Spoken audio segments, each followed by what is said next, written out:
Well, good afternoon, investors. Welcome to our Tuesday, June 14th edition of Bull Sessions. My name is Mark Robertson. I'm joined here by Ken Kavula and Kim Butcher. That was Ken and Kim you heard in the green room debating VMware. Good afternoon, guys. Good afternoon, Mark. A Hi, big Mark. hi to Kim. It's been a while, Kim, since you've been with us. We're glad to have you back. Well, thank you. Yeah, Hopefully I'll be able to continue to stay. yeah, welcome back. Good to hear your voice. Now get out there and buy some more shares of Ardelyx. That applies to all of you in the audience, by the way. It's at a 50-cent sale today. Oh, wow. For the market. I have found a few little details, but I haven't got them all organized yet. All right, so let's go ahead. We're going to continue our series on the electric vehicle investment opportunities here in a few minutes. I just wanted to give a shout out to Len Douglas for his input here over the last few weeks, and I accused him of writing that article for Barron's. And then I was also inspired by John Wayne. When I see John Wayne, I think of Len Douglas. So again, thanks, Len. We're going to spend a moment with the Janky electric bill paying portfolio. And that's kind of a neat little experiment or demonstration that we have been kicking around. And then we'll segue into electric vehicles. But first, we're going to spend a little bit of time raging on the best small company portfolio for a few minutes also. Any thoughts or comments, Ken? No, I'm ready to get at it, Mark. So let's do that. You guys all know the drill. No investment recommendation is intended. This is simply to demonstrate and illustrate the philosophies, methods, and techniques of the modern investment club movement. If we own something, we'll try to remember to admit that and disclose that. But please do your own homework before you make any decisions. As Ken was saying, we do a monthly roundtable webcast where we share 4 or 5 investment ideas and do a complete analysis of them. During a webcast, it's generally the last Tuesday of every month, 8:30 Eastern time, and that's 2 weeks from now. If you'd like to be added to a reminder list about that event, please send an email to nkavula1@comcast.net. And if you have any other follow-up for us, our 2 email addresses are there on the slide also. All right, just a quick look at the market. Again, we kind of consider the market to be best measured by the value line arithmetic average. That's 1,700 equally weighted companies that form those quarterly green bars that you see on the chart here. And as we mentioned last week, we are beginning to create a little white space on the south side of that blue line. That blue line is simply an exponential mathematical trend going through those green price bars. And it just makes the point that price tends to zig and zag. And I guess the point I would make this is kind of how I think about stocks, individual stocks, where it's even more pronounced than this, where the green being the price, the blue being the value of the company. The value of the company behaves like that blue line. The price that you're asked to pay for that company at any point in time is kind of like the green bars. So it's kind of an interesting way to look at it. And Ken also wanted me to mention that the last bar and the last red dot on the right is a work in progress. It's a quarterly number that locks in at the end of June, and then we get another green bar for the third quarter of this year. And so that'll be locking in somewhere probably fairly close to where it is now. Any thoughts or comments on that, Ken? Well, I like this graph a lot, Mark, and I guess the graph still showing forward-looking potential at 12% par values is still telling me that the thought process is still thinking that we're in a market that's a little bit better than average. I'm waiting for those dots to move in the other direction the way the market has, and so far they haven't done a lot of that movement. Absolutely. I do think we're finding more interesting opportunities than usual, but be careful out there. which leads us to this one. This is a little bit of a busy chart. Some of you have seen a form of this. I think it's one of Nick DiVirgilio's favorite charts. I'm pretty sure he's here in the audience here today. This is a look going back over 3 decades at a chart which is basically showing the number of new highs minus the number of new lows in the stock market. And it's an indicator that we have used from time to time. Interesting that my cursor is not going to work there. The definition is up here: new highs versus new lows.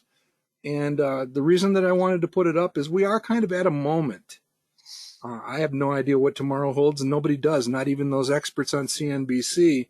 But we kind of are at a moment where the number of new lows has kind of reached a number that is equaled only by a period back in 2009 and then back in 1998.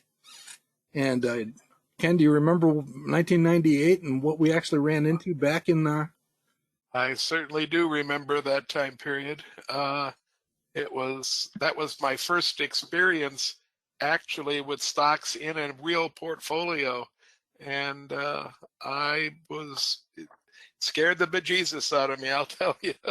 Well, you weren't alone. Look at that's a Mexican cliff dive. As far as the number of new lows versus new highs that happened back then. And that was on the throes of long-term capital management and problems with the currencies in places like Thailand and Russia. It was just a real mess, and some people thought that was going to be a catastrophe. The actual moment in the market was really pretty nasty. And we were looking at some major institutions possibly failing. Lo and behold, many of them did 10 years later because they don't learn from history. But again, coming back to the recession of 2008, 2009, and how nasty that was, the point to be made is that, it was more drawn out, more protracted than the quick recovery back in 1999. And we're kind of at a point in time where we're going to find out the answer to the question: is what we're seeing right now more like 2020 in 1998 or more like 2008? And that we're kind of at that moment in time, I believe. So my message would be, as you're sitting there with a stack of stock studies, most of them in the buy zone, just be a little extra selective. I would go with higher quality, and if you can find higher quality with higher growth, that's also probably a good idea because of how the small companies benefit coming out of an economic disruption. So watch those PE values that you're going to use for valuing certain things too, Mark. It's not a time to be aggressive when you're doing a stock study. Yeah, inflation is trimming a few points off of the average PE ratio right now. So in fact, I'll probably throw that slide in for next week just to demonstrate what that looks like. But again, this is just a chart that reminds me. Keep in mind, I've used this chart a number of times to talk about, by the way, the green mountain in the background is the value line arithmetic average. And during all this turmoil for between 2012 and 2020, I used the elevation of this blue line, which is just simply a rolling average of the new highs versus new lows, to basically tell me to shut off the TV and go find a good company during that entire time frame. I can remember sitting with Dad 10 years ago, and the people on TV were saying run for the hills, and I'm like, nah, let's buy some more Colgate Palmolive. So, Mark, we have a couple of folks wondering, what's that horizontal red line signify? It's just basically the bottom, the trough of that 12-month rolling average for this indicator. Okay. So the worst cases, it bottomed out here in 1998. It bottomed out in early 2009, actually right around Thanksgiving and into the early spring of 2009.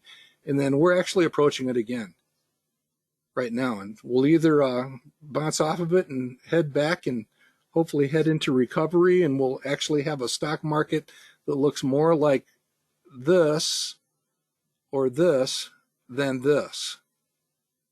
That's the point. And if we get the one in the middle of the page, you definitely want to be stocked up on quality and effectively represented with small and medium-sized companies also. All right. Any other questions on this, Ken? No, it's a great visual, Mark. It tells an awful lot. It tells a really good story if you take a few moments to try to decide what all the different lines mean. A little messy, but it's worth the effort. It is messy and it is noisy, but it's also a reminder that you have, in all of these instances in the past, take this one even right here. We had quite a bit of time. This is many months to actually decide to act and maybe retrench with higher quality and that sort of thing, and certainly have that opportunity again. All right, so let's switch gears and talk about best small companies. We continue to get pummeled, but we're getting pummeled less, Ken. And we actually are within $100 of the Wilshire 5000. That's the green market bar there. The VTI is the ETF for the Wilshire 5000. Is that from me or is that from you? It's not from me, Mark. It was me. Sorry. Okay. You two weren't guilty, I was, so I decided, oops, I better mute myself, and then I'll make sure it doesn't happen again. Does that mean the afternoon tea is ready, or? No, it needs the ice cold glass of water needs to be refilled. Whew, hot in here. Okay.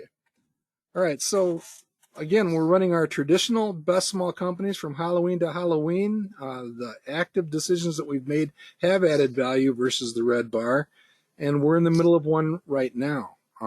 We actually are going to remove Essent, Merchants Bancorp, and Sharps Compliance from the portfolio. The basic rationale, which we'll look at here in a second, is that there's not a whole lot of upside for perhaps Sharps over the next few months, because the projections for the rest of 2020 or 2022 are actually pretty bleak. So we'll take a look at that. And the bear is there for the reminder that, man, oh man, the Russell 2000 growth exchange traded fund is just getting massacred compared to everything else. Gets much worse. We're going to have to change the scale and go underneath that 1200 level there, Ken. It's just a reminder of how tough the sledding is right now. And also a reminder of how much opportunity is probably out there too for the best small companies. I think another lesson, Mark, that I'm learning from this whole exercise of managing it versus not managing it is that whether I choose to manage the portfolio over the year's time or choose to let it sit based on what we did, in September, October of last year, it certainly is doing better than the index itself. And it's just another reason why I have a bias towards individual stocks rather than just doing index investing. Yeah, it takes a little bit more work. You have to be a little bit more on top of your game, and you have to be willing to do a little bit of homework. But you can outpace most of the indexes by taking a smaller subset of what's in that index to begin with. Absolutely. I mean, companies like Boston Beer, it's under $300, Ken.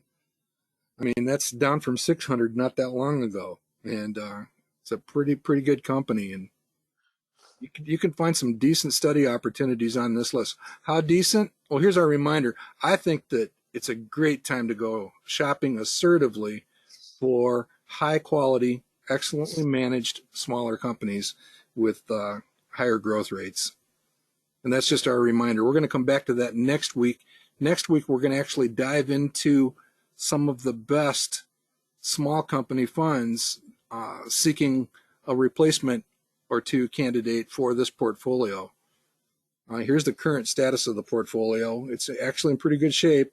I can't see us jettisoning much more, at least in the near term, but man, some fairly decent numbers from top to bottom, and we'll be looking for a couple of candidates to use that $200 in cash that you see down at the bottom. as a result of the positions we closed out. All right. Here's just a quick look at the worksheet and some of the other opinions that are out there, which give you some background on why we decided to walk away from Sharps and Merchants. Merchants is a great company. These are all pretty good companies for the long term.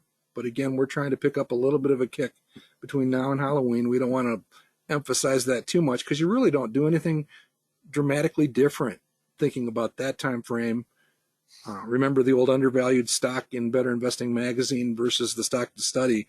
I would argue that the two were not dramatically different, and that's a point you never want to lose track of. Always be shopping for the long term. But if we can find something that has a catalyst between now and October, we'd certainly try to pursue that. Wish I knew what that was. Any ideas, Ken? No, none at all, Mark. Looking for a silver bullet, you know. Mark, is there any significance to the green numbers in the proof column? Those are banks. Yeah, those are all those are financial institutions. So it's a different calculation. So we're pointing out that we're using slightly different values to make that calculation. Yeah. So the same thing is true then when we're looking at the green. No, the same thing's not true when we're looking at the green in the par column. That's back to sweet spot then, right? Right. And some of those may be inaccurate because I probably forgot to hit recalc, but that's all right. Okay. Yeah, so that we basically are emphasizing the ones to jettison and try to improve performance between now and then are the ones with the lower manifest rank, lower quality, lower return forecast in general. Not low, but lower. And just trying to do a little bit better. So here's a look at Sharps compliance that kind of captures some of what we're talking about here. This is a good company, not saying anything bad about it. The problem is they had a COVID bump to the upside, and kind of the return back to normal, as you can see by that circle there on the right, for 2022, the return back to normal is really kind of tough on companies. Relatively small companies that are just barely beyond the tipping point and making positive earnings. So it's the type of price punishment that you see in this situation. And with 2020 hindsight, I think we've made a few selections which were kind of vulnerable to this, Ken. Well, and Mark, at the time we were looking at these things, you have to remember that we didn't have a lot of full fiscal years in either. A lot of times we were looking at just 2 quarters out of the 4 from the fiscal year, and anticipating those bumps was not as easy as it is today, looking backward for the whole year. Yeah, it's just a tough situation, but it is a reality that when you're dealing with a fairly young company and they have this type of an earnings pattern, you're probably going to be subjected to the price following earnings, and it's not a pleasant thing. Even in the long-term perspective, it's still okay. Kind of the same thing here with Essent. We expect the mortgage finance industry to be a little bit sluggish here over the next few months. Consumers have thrown the brakes on. There's just a whole lot going on in this economic disruption, so we'll probably just say thank you, high five. This one's actually beating the market or close to it since we added it to the portfolio. But again, we're trying to find something with some gusto to replace it with. Any other thoughts on that? Interesting discussion, Mark. A couple of days ago with a group of real estate professionals that made the point that when interest rates start to rise, in fact, when they start to rise precipitously, like going to 6 from an average of 3 in a space of a couple of weeks, people slam on the brakes. But they had a lot of data to indicate that once those brakes were slammed on and you move to a different high season for real estate, the next high season for real estate will be right before school starts again. Mm-hmm. The data suggests that people will have become used to whatever the prevailing rate is, and they're going to find a way to many of them to move into their home no matter what the interest rate happens to be. That explains, I think, the fact that many of you in the audience probably mimicked my experience when I first bought my home, looking at interest rates in the mid-teens and thinking to myself, well, it's not going to get any better, and I want to live in a house. And going that route, 18.5% for the second house that I actually owned. Yeah. Yeah, I don't think I could get used to that again. Well, I'm not sure that I ever got used to it in the first place, and it made a lot of money for a lot of banks with all of the refiguring and recapitalization that was done as interest rates fell. Twice I went in and got better rates for my mortgage over the period of time of that 30-year mortgage. All right, so here, just switching gears a little bit. This is a short shopping list. We're not going to make that decision today. We're going to make it over the next week or so. We are going to do a deeper dive for potential opportunities into some of the best institutional funds with smaller companies. I think Align Technology is looking pretty good, but that's pretty large for what we're doing here at $4 billion, Ken. Align does look pretty attractive. LGI Homes would have been in here, but we were kind of rejecting anything that gets up into that $3 billion range. But I put them in here just for comparison and to make the point that there are some interesting opportunities out there. Yeah, I think Walker and Dunlap and Yeti are about as far as we want to move into this $1+ billion area. Mm-hmm. We can still call those small or smallish. But as you look over here to the far right, you see some low RSIs in the 20s, 30s, and then just look at the Morningstar price to fair values along with the analyst consensus right next to it. Ken had suggested InMode. We'll let Ken describe it here in a minute, but that is one that is poised. It's got to be near the top of a candidate list for next week.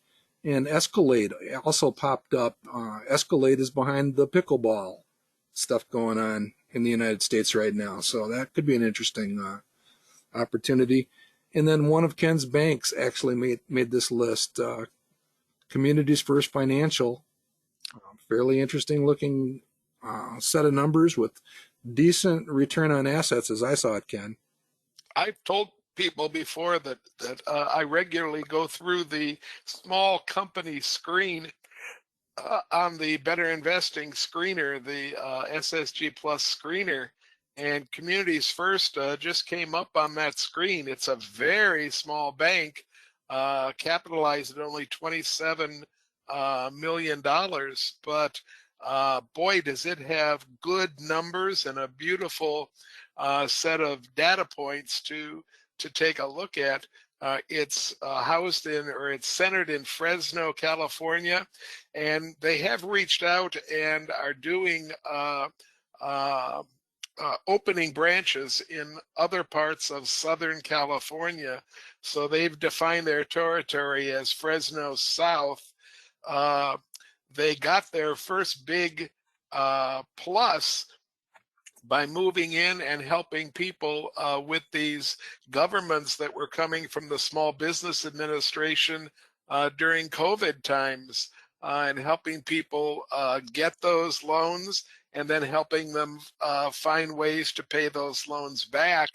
That became a very large part of their business for a short period of time, and they've now pivoted very nicely, moved out of that business, managed to transform a lot of those loans into traditional loans for small businesses, and have greatly increased their loans to the traditional kind of consumer for single family houses.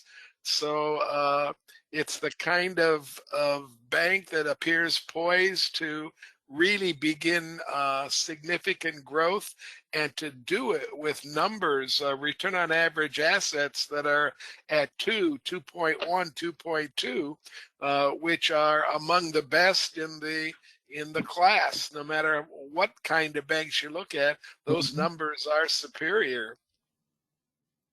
Good stuff. So we'll probably be taking a closer look at that one. It could be a natural replacement for the Merchants Bank. Good RX ends up near the top of this list, and my confession, and I think Ken, you jump on board with this. I want to understand the business model better. The numbers are spectacular. The price drop has been persistent over the last 6 months. You can see that the price target from the analysts has also been persistently dropping. I've actually used it. I mean, I understand how the card works at a pharmacy, but I did put a couple of references in the manifest form for trying to better understand their business model. But as a guy, and I'm going to say something sexist, I don't understand couponing. And their business is basically 80% couponing. And Ken, did you make any headway figuring this one out at all? I haven't had time to dive into this one, but I have thought many times as I watch their commercials on TV, okay, who is making up the cost of these drugs, and how does GoodRx make any money in offering to sell you these drugs at a severe discount? So I need to have those questions answered before I'm ready to say that that's the kind of small company I want to invest in. Yeah, I think I get it to some extent. And Kim, feel free to chime in if you understand this any better. You know, the example that they point to in the example on the forum, they talk about how the wholesalers, and if you look at Amerisource, Bergen, or Cardinal Health, they basically make a lot of money being the middleman between the pharmaceutical manufacturers and the end users or the pharmacies. And even though their profit margins are only in the 1% to 2% at the bottom line, net margin line, they still have a huge volume and they actually are very profitable. So a slice of that other part of being a middleman with GoodRx could make some sense, but again, I want to understand it a little bit better. Well, I can tell you that they do give great deals because my mom has horrible glaucoma, and she's on the last kind of drops that they can possibly do. And 1 month of drops for 2 of the medications she uses, because of the discount, it's $230 and $300. Otherwise, it would have been $400 for each of them almost. Yeah, and that's typical of the discounting that these guys achieve. It can actually be even more extreme than that, and it's just something that probably needs to be better understood. And there is some acquisition stuff going on there. I noted for Ken that Oracle finally closed on Cerner, so there is activity in the health information area. So who knows? Who knows? So it's on the list. We'll probably wrestle with it a little bit. Then there's also this one. This one falls under the elective part. Ken, would you like to describe InMode? InMode does a lot of things that are medical and cosmetic, mainly for women's health. They do a pretty nice job of explaining their products on their website. Look for the investor presentation. It's not very full of jargon, and it's not very long, but it does a really nice job of showing the kinds of things that they're involved with.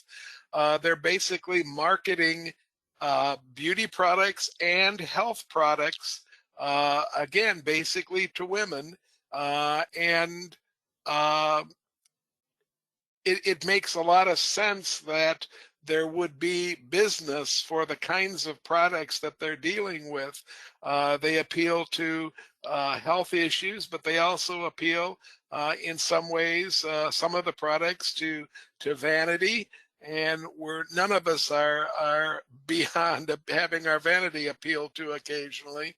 So it's an interesting company, not a whole lot of history, only 4 or 5 years of publicly traded history, but it does make money.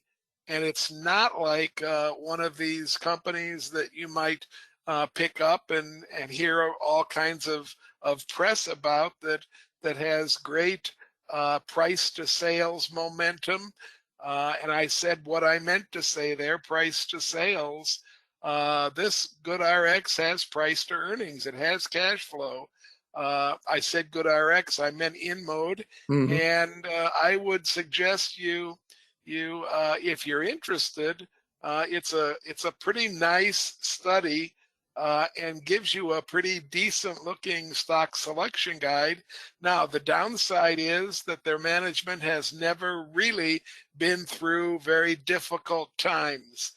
They're in the middle of times right now that are probably difficult and might be getting more difficult before they get better. So we'll see how management handles this kind of transition from good times to not so good times. But I really like what I've read so far, and I like the data that's showing up for InMode. I would take a look at it. INMD is the ticker.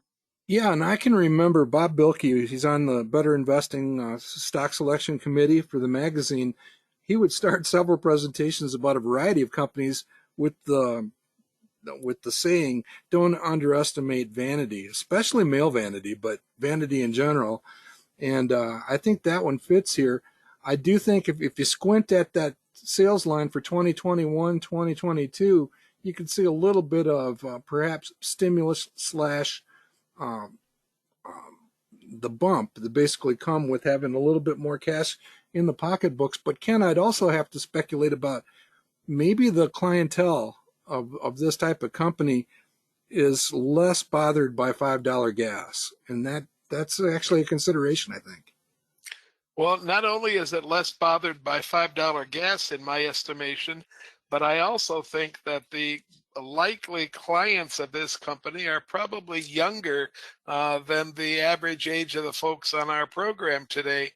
And we've had a lot made of the fact that younger folks are much more interested in buying something that will improve them as a person rather than buying something that they can wear on top of the person, or buying something that they can add to their household decor or whatever.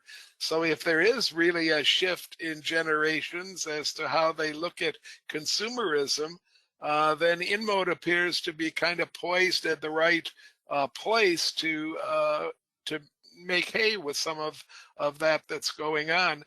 Janet makes the point that Kroger, we're going back to GoodRx right now, that Kroger has stopped participating with GoodRx because GoodRx was charging them $9 for every coupon that was being used. Yikes. So there's one of the ways that GoodRx is making money. They're charging the people that are cashing the coupons. They're charging them for the privilege. Yeah, that is covered in the reference, but it usually mentions $1 or $2. Well, Janet is saying that Kroger stopped because of $9 per coupon use, and Marcia from the West Coast is also telling us that there are some competitors in the wind. If you go to singlecare.com, you'll see a website that describes a direct competitor to GoodRx. Okay. Thank you. We appreciate that as we try to come to grips with that. I'm liking this InMode better the more I look at it, Ken, so we're not done with that one yet. All right, let's just do our quick 15-second Groundhog update. Herb continues to lead. Sean is nipping at his heels. The number 1 investment club is out of Dallas. We would also like to note the number 2 investment club is out of Flint, and I think they have a meeting tonight that Ken will be attending. And absolutely, we're gonna try to make more money, you know. Lots of opportunity out there barking at us. Just be selective.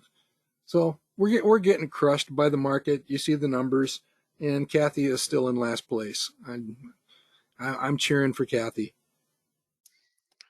All right, here's a quick look. This is just a quick 30-second update on the Janky Utility Reserve. Again, the premise here is that it's based on Ken's approach to getting his dad to restore faith in the stock market, and he convinced his dad to buy a group of utility stocks such that the dividends from those utility stocks would pay the electric bill. So we're basically doing a simulation of that. We started it a little bit over a year ago. We picked 5 utilities at approximately $9,000 into each one. We seeded it with about $300 in cash. And since then, the dividends, the quarterly dividends, have more than kept up with the utility payments and the tax payment. And we just ratcheted up the utility payment to reflect the national average increase in electric utility bills. So we'll be paying that $119 here on out. But pretty good performance from those 5 utilities. 3 of them are actually beating the market by a fairly wide margin. So it's an interesting demonstration of how you could pick a group of companies for a purpose like this. So it's just a wonderful demonstration. Used to love the story coming from Ken Janke, and so it's just a really nice demonstration of real life stuff. Your thoughts, Ken? I like it, Mark, because it's a great teaching tool, and it's a great way to maybe ease some people into the market that are very uncomfortable with the idea of buying stocks. What I especially like is that there's that large group of stocks that you now own at the top of the portfolio, and that's still there. That cash isn't gone.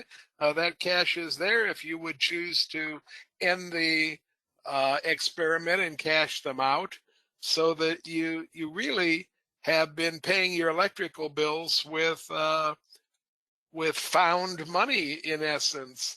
Now, it did take a little bit of a nest egg to put it together in the first place, but I think this is a great concept to use to move people that are maybe in their 40s or 50s to move them into the market in bits and pieces and make them comfortable with the fact that you can put together something that's very practical and that's going to actually accomplish something, and you can do it without without losing a lot of money in the process. I can remember my dad used to always say, because they were from Detroit, they were from Canada, but started their jobs in Detroit. We always said Detroit Edison, and he always said the same thing. We're going to own the stock and get the dividends. It's going to pay our utility bill. Cool. Yeah, I may tinker with this even a little bit more. I'm taken back to Damon Williams, and he appeared in Better Investing magazine back in the 1990s, and his goal was to buy enough Nike stock that he would reach a point where Nike, the dividends or whatever proceeds from Nike, would basically buy his shoes for the rest of his life. Maybe we'll play with that one a little bit as another example. I'd like to see us, Mark, if you're going to play with this, I'd like to see you add a couple of other services to this list without changing a whole lot. Maybe pay the internet costs, or pay the cable costs, or pay the streaming costs, or something else that in today's world are basically utilities that everybody wants and almost everybody has, or maybe pay for a phone on a monthly basis.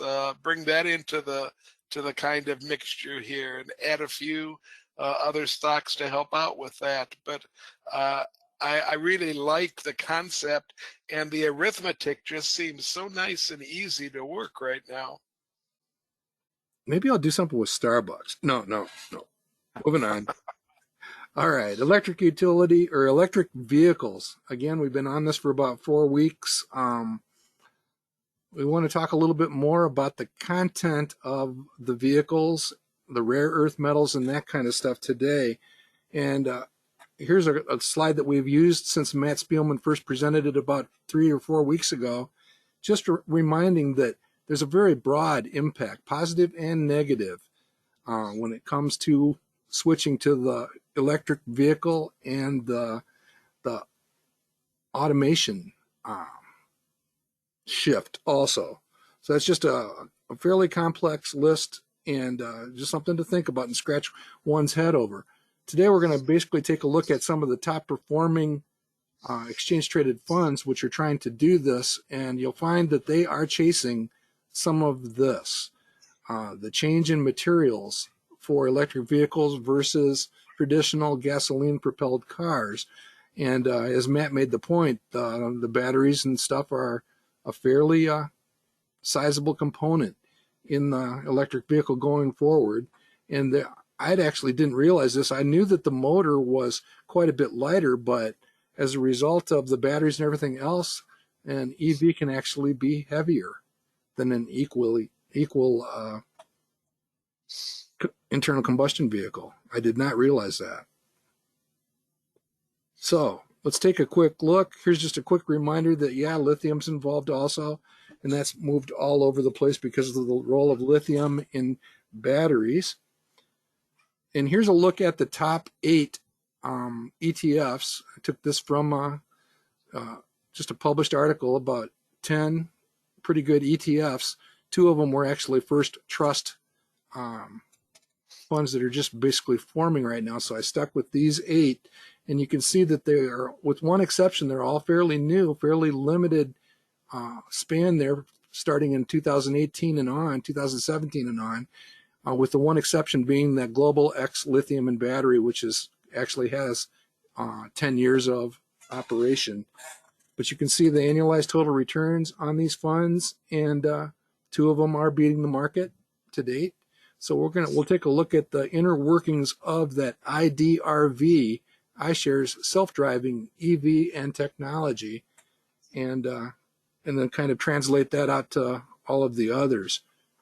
Here's a look at their actual fundamentals right now, looking at all the stuff that's in them. You can see that the growth rates are in that 10 to 15% range for the most part. Pretty decent quality considering some of the more speculative stuff that's in some of these. And again, the returns are fairly interesting. And a quick reminder of the type of metals that are involved, and nickel, molybdenum, and lithium, and all that stuff that's out there, these guys are pursuing. So here's a look at the actual holdings of that top performing iShares IDRV. And there's a few surprises here. What jumped at you, Ken? Well, what jumped at me immediately were the large companies that dominate the S&P and dominate the NASDAQ, and in many cases are beginning to dominate the Dow even. I mean, we have Apple and Google and Tesla and NVIDIA all on this list, and they're on this list at pretty sizable percentages. So I really think that this is a fund that an awful lot of folks can get behind, and it has kind of a anchor has a pejorative meaning to it. I don't want to say they have an anchor, but they have a group of companies that I think have a relatively stable business model and can keep this particular ETF moving in a profitable direction. And then there's enough stuff that I don't know anything about on the list to give it that flavor of forward-looking potential, you know. Yeah, I mean, the thing that grabbed me was kind of a slapping reminder, not Oscar-worthy, but just a slap that if you're investing in Apple and you're investing in Alphabet or Google, you are investing in this zone. Certainly, Google could actually be out with their own car or a big part of whatever does develop. So some fairly neat stuff. You see companies like Eaton, ETN, which would rhyme with Borg Warner that Matt did a few weeks ago. All of the major automotives are in there. BAM is BMW. BAM XF is BMW. And there's just a number of companies here that these guys are playing the top level for sure, and going with some serious technology. The one that might be worthy of study off this chart, and we're going to do this for all 8 of those funds, that IFNNY is a company that's probably similar to NVIDIA. I didn't do a deep dive on it yet, but it's Infineon Technologies. It's a semiconductor company that is probably fairly heavily leveraged into this realm. So that's the list of companies from the top performing fund. What I then did was went to all 8 and basically skimmed off the ones that had the highest return forecasts, or the highest manifest rankings for that matter. And you end up with, for example, Borg Warner. Matt's presentation from 2 weeks ago. Borg Warner makes this list. So does Magna. So does Samsung. There's just a number of companies. You see Infineon there. Down in the middle of the pack, Autoliv, or maybe it's Autoliv. Valio. I could actually get into my car, put and do the FaceTime thing. I could drive by 8 of these, regional or corporate facilities for like 8 of these. So I mean, these guys are all right in the realm. And again, coming from all 8 funds, these are the ones that have indicates the most promise. So it can be a way of nailing down some opportunity. Anything that you see here that would actually merit study, Ken? I'm kind of disappointed I don't see Gentex on the list, Mark. But other than that, I know a lot of these companies, and you're right, a lot of them are sitting within a 45-mile radius of where I live, and probably a 30-mile radius of where you live. Gentex was held by one of the 8. I don't remember which one, but that might be a place to go drilling also. The other thing that doesn't show up here, again, none of the lithium stuff shows up. That's because it's been so hotly pursued. And the other thing that didn't show up, at least not in the level that I might have expected when looking at all 8 of them, were the companies like our Littelfuse presentation that Cy did, and ChargePoint, I think, is in one of the 8. Just some of those companies like that. I did try to go in and look for recent purchases, not just high return, but recent purchases, and that didn't yield anything that was worthy of bells and whistles, at least not at this point. All right. So with that, the one that did come out of this, and it's a little bit early for this one, but it's one that you might want to stick on your longer term pounce pile, because this is a relatively new company, but they make electric school buses. And not a whole lot of a track record there. They just opened a large manufacturing facility in Illinois. They're headquartered in Sacramento and Canada. I'm not sure how they do that, but they are. And they have this large manufacturing facility near Joliet, Illinois. And I'll just leave it with the fact that the actual sales for 2021 were about 60 million. And you can see the 2 numbers for 2022 and 2023 are substantial. So it might be one to keep track of and watch for a buying opportunity, especially if they continue to execute their business well. Mark, is this one a pink sheet, this LEV? Don't know for sure. Could be. Do not know. Okay, because it's not coming up in the Morningstar database that we have access to. Okay. It's obviously coming up in Y charts. Yep. And they source some Morningstar quite a bit, so I'm kind of surprised by that, but it's one that you might want to add to your list. And then you've also got this guy. If it doesn't work out. All right. Here's a reminder that we do put all of these sessions up on YouTube, and you can see a number of presentations, including Sean's shorts that are there, in addition to bull sessions, roundtables, and some educational sessions. So we would love it if you would hit the subscribe button, and we'll let you know anytime we post new content. Like I said, the roundtable is there, and it's there to be dug into. It can be a great source of a humility moment. you want to go back and look at some of my selections for over the last several years that are still a work in progress. What's not to like, Mark? And speaking of work in progress, we're going to leave with this slide. That is a picture of me and my beloved wife in the water of Lake Superior, and it was a tough day. And I get all kinds of cards and letters from people telling me I'm doing it wrong. I was going to say, you're leaning awfully far back. Yep. I will. In my defense, the rudder was broken, and we were taking on water, and man, interesting. What lake are you on, Mark? That is Lake Superior up by Pictured Rocks. Oh, just what you need to go into Lake Superior in the springtime. Okay. I'll bet you that water was what, 55? Yeah. Maybe colder than that.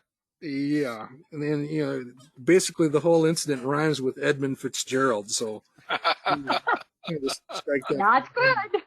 All right. So we've got time to stick around for some questions. I'm going to go ahead and shut down the recording. Good luck out there. If you see anything hunting around that we need to be aware of, let us know. Thanks, everybody.